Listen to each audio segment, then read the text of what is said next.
Hallelujah, praise the Lord. Ang pinakamataas na pagpupuri, pagdadakila, pagluluwalhati ay tanging sa ating pinakamamahal na Panginoon Hesus po lamang. At ako po ay nagpapaabot ng dobleng paggalang at pagrespeto sa ating ginagalang na mahal na pastor, beloved Honorable Pastor Wildy Estrada Almeida. At sa ginintuang turo at aral ng ating beloved assistant, Pastor Lina Kumon Almeida, at sa kanilang beloved children. Ako rin po ay bumabati sa ating beloved ordained preacher at sa kanyang buong pamilya. At sa mga beloved preacher, worker, choir, member, mga kapatiran, baguhan man o datihan, at sa ating live broadcast viewer, isang mapagpalang oras po sa ating lahat. Ako po ay nagpapasalamat sa ating pinakamamahal na Panginoon Hesus dahil isa naman akong tinawag na mangipahayag ang kabutihan na nagawa niya sa aking buhay. Alam niyo mga minamahal, ang aking sakit na asma na matagal ng panahon na aking taglay ay instant na pinagaling ng ating pinakamamahal na Panginoon Hesus po lamang. Alam niyo mga minamahal, ako'y nagpupuri, nagpapasalamat sa ating pinakamamahal na Panginoon Hesus.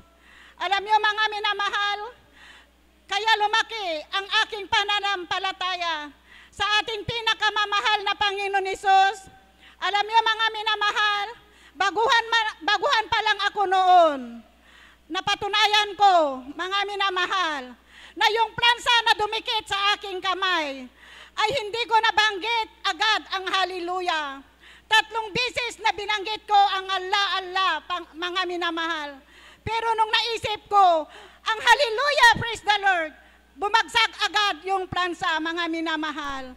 Kaya nagpapasalamat ako sa ating pinakamamahal na Panginoon. Andyan, mga minamahal, nararamdaman ko ang patnubay at paggabay niya sa aking buhay. Alam niyo mga minamahal, andyan mga minamahal na inalis niya lahat ang aking hindi maganda na aking bisyo. Alam niyo mga minamahal, talaga lubos binago ng ating pinakamamahal na Panginoon ang aking buhay. Kagaya ng aking pagtitinda mga minamahal, andyan pinalawak ng ating pinakamamahal na Panginoon ang tao na aking binabagsakan ng aking paninda. Alam niyo mga minamahal, may isa akong problema noon mga minamahal. Idinilangin ko sa ating pinakamamahal na Panginoon. Andyan, tinugon niya ang aking dalangin. Alam niyo mga minamahal, nagkaproblema ako noon. Ang aking paninda na isda, 158 kilos. Yung aking binagsakan ay hindi ako binayaran mga minamahal. Alam niyo mga minamahal, ayaw ko na mawala sa akin ang aking pinaghanapan buhay. Kaya gumawa ako ng paraan, mga minamahal, na binayaran ko yon na isda sa aking pinagkukuhanan ng aking paninda, mga minamahal. Pero ang bait ng ating pinakamamahal na Panginoon, matagal na nagtago sa akin ang taong yon, mga minamahal, na binabagsakan ko ng isda, mga minamahal. Pero nakiusap ako kay Sister Catalina, nasabi ko, kung makikita mo, sister, tatawagan mo ako at pupuntahan ko sa palengke ng Balawan. Alam niyo mga minamahal, isang buwan mahigit na hindi nagtinda yon na tao, mga minamahal.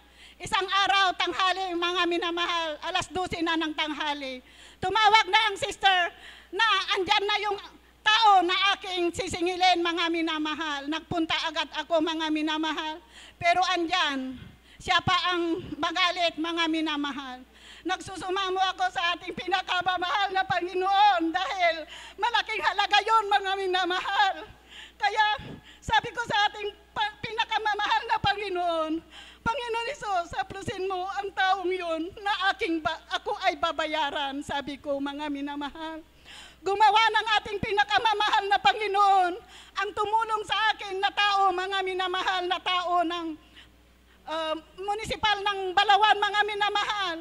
Andyan, tinawag yung tao na yon, mga minamahal, at nagperma na ako ay babayaran, mga minamahal.